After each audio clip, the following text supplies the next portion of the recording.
2017 में मेरी सैलरी उन्होंने कर दी 7,500। 2020 में ही कोविड आ गया, सैलरी बहुत कम हो गई।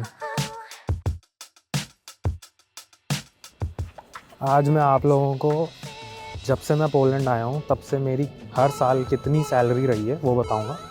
लेकिन उससे पहले अपन किस तरीके के कॉन्ट्रैक्ट्स होते हैं यहाँ पे वो समझ लेते हैं, ठीक है। यहाँ पे बहुत तरीके के कॉन्ट्रैक्ट्स होते हैं, पर आज मैं सिर्फ 2 कॉन्ट्रैक्ट्स की बात करूँगा जो एम्प्लॉयज़ को मिलते हैं। एक है उमोवा और प्रात्सा, मतलब कॉन्ट्रैक्ट ऑफ एम्प्लॉयमेंट, और दूसरा है B2B, ठीक है, बिजनेस टू बिजनेस। तो कॉन्ट्रैक्ट ऑफ एम्प्लॉयमेंट फॉरेनर्स के लिए सबसे सही होता है, क्योंकि उसमें जो कंपनी है वही सब कुछ पे करेगी आपके लिए, टैक्स वगैरह, सोशल सिक्योरिटी और ये सब। और B2B थोड़ा रिस्की होता है फॉरेनर्स के लिए, क्योंकि उसमें फॉरेनर्स को खुद ही सब कुछ करना पड़ता है। तो जैसे अगर मैं कहीं किसी कंपनी में B2B कॉन्ट्रैक्ट पे हूँ तो मेरी एक ऑनलाइन मतलब एक कंपनी खुलेगी, और जब भी मैं एक महीने काम फिनिश कर लूँगा अपना, तो मैं एक इनवॉइस रेज़ करूँगा उस कंपनी के लिए कि भाई मैंने आपको सर्विसेज प्रोवाइड करी हैं, ये रहा मेरा इनवॉइस, अब आप मेरे को पे करो। तो मेरे को पूरी सैलरी पे कर देंगे, मतलब कि टैक्स के साथ ही। और फिर मेरे को एक अकाउंटेंट हायर करना पड़ेगा, और वो सब कुछ कैलकुलेट करके मेरे को बताएगा कि भाई यहाँ पे तू वैल्यू एडिड टैक्स भर, यहाँ पे पर्सनल इनकम टैक्स भर, मेरी इतनी फ़ीस भर। और ऐसे मतलब समझ जाओ कि जैसे आप एक बिज़नेस ही हो और आपको एक बिज़नेस जैसे ऑपरेट करना पड़ेगा। तो अपन स्टार्ट करते हैं ईयर 2016 से, जब से मैं पोलैंड परमानेंटली सेटल हो गया था। पहले भी था मैं पोलैंड में, उससे भी पहले 2016 से मैं परमानेंटली सेटल हो गया यहाँ पे, ठीक है।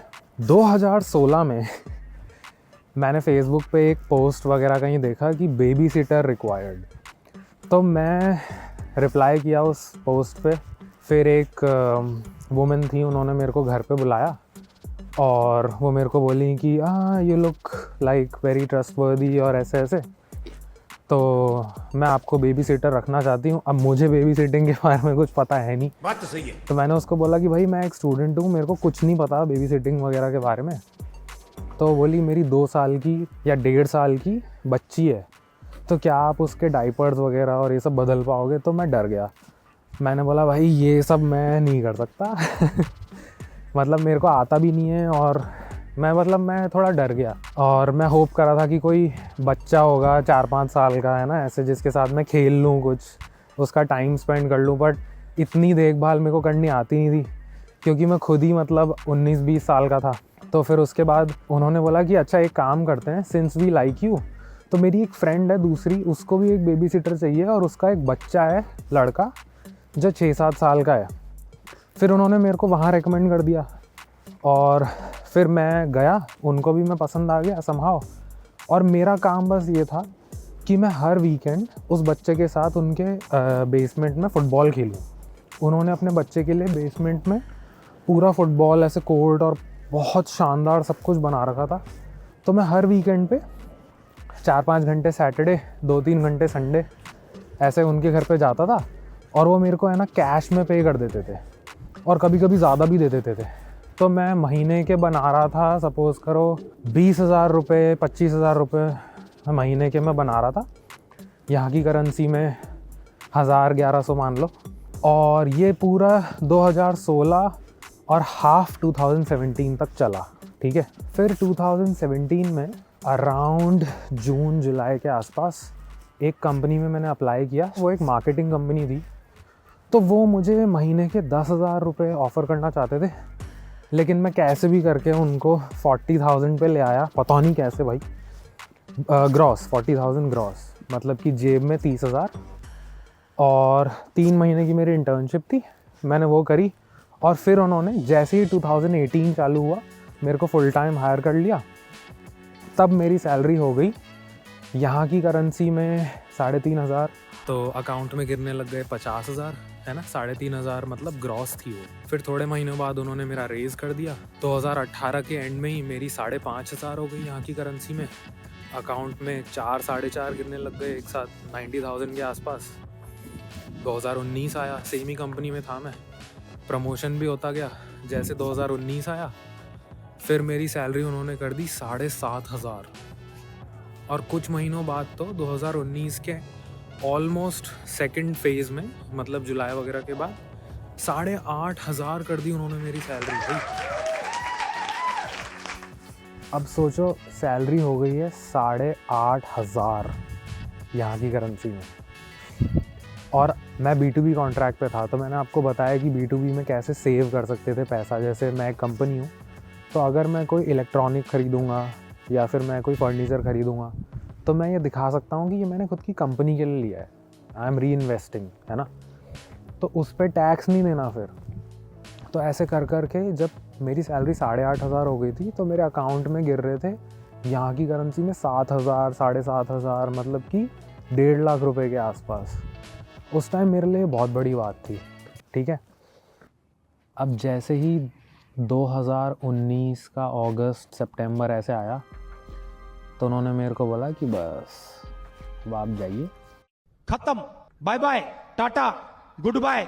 ऐसे खूब सारे लोगों को उन्होंने बोला, उनमें से मैं भी एक था, one of the luckiest ones. अब भाई अक्टूबर में तो कह दिया, अक्टूबर में निकल गया मैं, ठीक है। और फिर मैं 2-3 महीने जॉब ढूंढता रहा बुरी तरीके से। फिर 2020 की एकदम स्टार्टिंग में एक सप्लाई चेन कंपनी में मेरी जॉब लग गई। अब 8,500 से मैं डायरेक्ट 5,500 पे आ गया नीचे। और वो कॉन्ट्रैक्ट ऑफ एम्प्लॉयमेंट और था, जिसमें वो खुद टैक्स भरते हैं, मैं अपना दिमाग नहीं लगा सकता। सैलरी बहुत कम हो गई 2020 में ही। कोविड आ गया, पर वो तो अच्छा हुआ मिल गई जॉब उससे पहले ही। फिर क्या हुआ, मैं 2020 के ही सितंबर अक्टूबर में उन्होंने मेरे को रेज़ दिया, मेरी सैलरी वापस 5.5 से 7.5 हो गई। थोड़ा अच्छा फील होने लगा। 2021 में फिर उन्होंने बढ़ा दी, ऑलमोस्ट 8.5 के आसपास कर दी।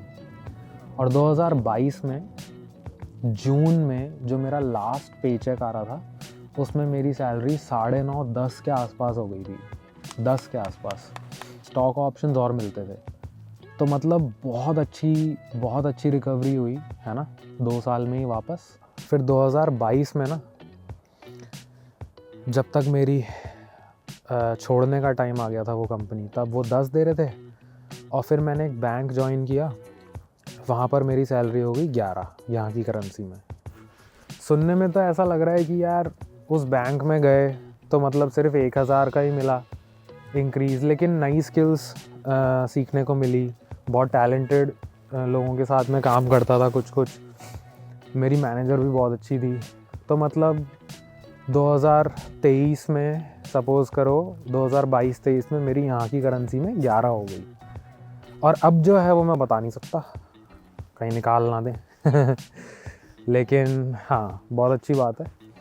और अगर आपको ट्रांसपेरेंसी अच्छी लगी कि मैं किस तरह सच बताता हूँ, तो प्लीज़ कमेंट डाउन करिए। और कोई भी क्वेश्चंस हैं आप मेरे से पूछ सकते हैं, और मैं ऐसे वीडियोज़ और बनाते रहूँगा, ठीक है। So this is Kunal Dutt, over and out.